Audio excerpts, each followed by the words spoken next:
অবাধ্য ব্যক্তিকে বাধ্য করতে চান, আল্লাহর কোরআনুল কারীমের একটি আয়াতের উপর আমল করুন।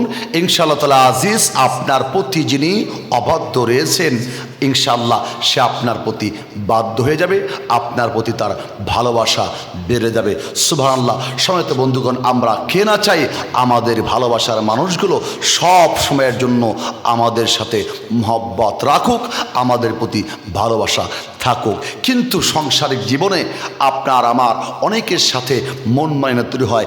বিশেষ করে অনেকে ফোন দেয়, হজরত সংসারে শান্তি নেই, স্বামী কথা শুনে না, স্ত্রী বলে স্বামী কথা শুনে না, স্বামী বলে আমার স্ত্রী আমার কমন অনুযায়ী শোনে না, কিংবা আমার একমাত্র ছেলে সে আমার কমনের বাইরে চলে গেছে, আউট অফ কমন, অর্থাৎ সে আমার কোনো কন্ট্রোল নেই, সে আমার কন্ট্রোলের বাইরে চলাফেরা করে। হজরত এখন এই সন্তানকে আমি কিভাবে বাধ্য করব, কিভাবে আমার কথাগুলো তাকে আমি শোনাবো? ইভেন অনেকের দেখা যায় বন্ধু বান্ধব দেখা যায় সামান্য একটু ভুলের কারণে রাগ করে দিনের পর দিন, মাসের পর মাস আপনার সাথে কথা বলতে চায় না, আপনার সাথে রাগান্বিত হয়ে যাবে। আমি তাদের প্রতি বলবো, ইনশাআল্লাহ তাআলা আজিজ, সৎ নিয়তে অর্থাৎ ভালো মনে, পবিত্র ভালোবাসা, পবিত্র রক্তের বন্ধন, পবিত্র সম্পর্ক, এটা ভেবে যদি আপনি ইনশাআল্লাহ এই আয়াতের উপরে আমল করতে পারেন, ইনশাআল্লাহ অবশ্যই আল্লাহ তাআলা আপনার প্রতি যিনি অবাধ্য আছেন, হোক সে আপনার আপন কিংবা পর, আপনার প্রতি সে বাধ্য হয়ে যাবে ইনশাআল্লাহ তাআলা আজিজ। তার কারণ কোরআনে নেই এমন কোনো রোগের শিফা আল্লাহ দেননি। আল্লাহ পাক বলেন, অনুনাজ্জিলু মিনাল কুরআনি মা হুয়া শিফাউ ওয়া রাহমাতুল লিল মুমিনিন ওয়া লা ইয়াজিদুয যালিমিনা ইল্লা খাসারা। আল্লাহ পাক বলে, আল্লাহ আমি এই কোরআনুল কারীম আমি নাজিল করেছি মুমিনের জন্য শিফা স্বরূপ, রহমত স্বরূপ। যারা এই কোরআনকে মানবে, কোরআনকে মহব্বত করবে, কোরআন অনুযায়ী জীবনযাপন করবে, আমি আল্লাহ তাদের রোগের শিফা এবং আমি আল্লাহ তাদের জন্য রহমত হিসেবে কোরআনকে নাজিল করেছি। সুবহানাল্লাহ। শুধু তাই না, যারা কোরআনকে মানে না, কোরআন অনুযায়ী জীবন চালায় না, আল্লাহ বলে যারা কাফের, যারা জালিম, ওয়ালা ইয়াজিদুয যালিমিনা ইল্লা খাসারা।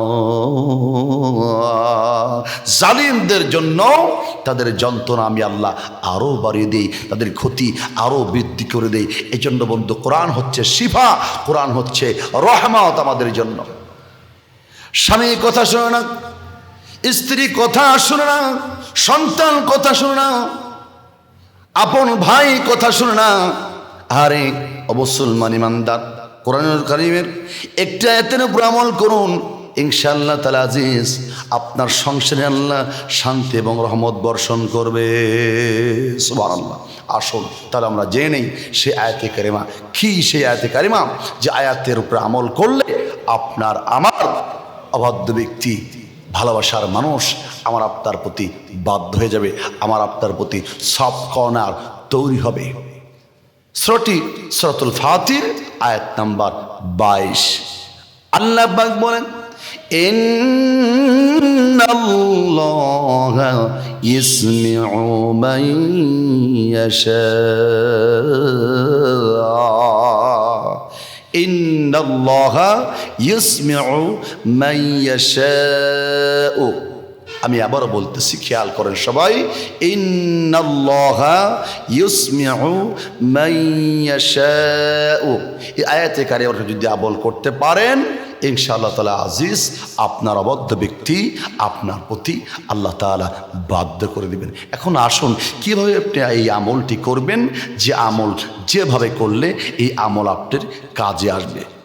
বুজুর্গানে দিন বলেছেন যে প্রত্যেক মানুষ 5 ওয়াক্ত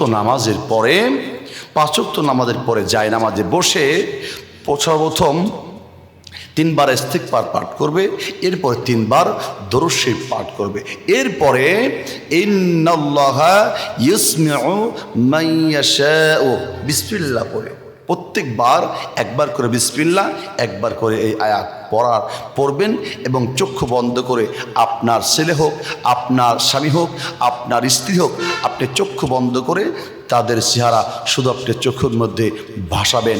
ইনশাআল্লাহ তাআলা আজিজ এভাবে যদি 11 বার আপনি আমল করতে পারেন, 11 বার পড়ার পরে আবার আপনি 3 বার দরুদ শরীফ পাঠ করবেন।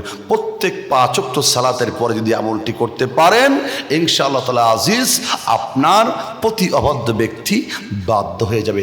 এজন্য আসুন আমরা ইনশাআল্লাহ তাআলা আজিজ আমরা কুফর শিরক বাদ দিয়ে আমরা কোরআনুল কারীমের এই আয়াতের উপরে আমল করব।